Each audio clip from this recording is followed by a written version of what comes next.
துறையூரில் போக்குவரத்து பிரிவு உதவி ஆய்வாளரை தாக்கிய நபருக்கு குற்றவியல் நீதிமன்றம் 1.5 ஆண்டு சிறை தண்டனையும் அபராதமும் விதித்து உத்தரவிட்டது. திருச்சி மாவட்டம் துறையூர் போக்குவரத்து பிரிவு காவல் நிலையத்தில் உதவி ஆய்வாளராக பணியாற்றிய வடமலையும் காவலர் விக்னேஷும் கடந்த 21/2/2022 அன்று இரவு துறையூர் திருச்சி சாலையில் பூர்விகா மொபைல்ஸ் அருகே பணியில் இருந்தனர்.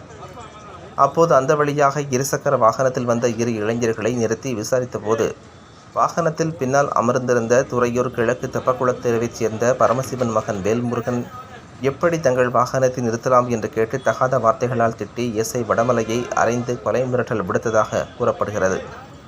இது தொடர்பாக வடமலை கொடுத்த புகாரின் பேரில் துறையூர் போலீசார் வழக்கு பதிவு செய்து வேல்முருகனை உடனடியாக கைது செய்தனர். இந்த வழக்கு விசாரணை துறையூர் குற்றவியல் நீதிமன்றத்தில் நடைபெற்று வந்தது.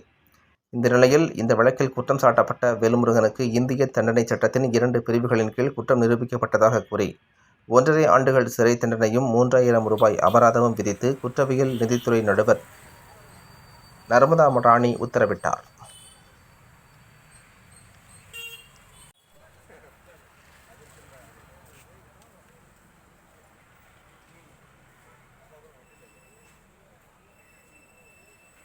செய்திகளை உடனுக்குடன் தெரிந்து கொள்ள தீரன் நியூஸ் சேனலை சப்ஸ்கிரைப் செய்யுங்கள் மற்றும் பெல் பட்டனை அழுத்தி விடுங்கள்.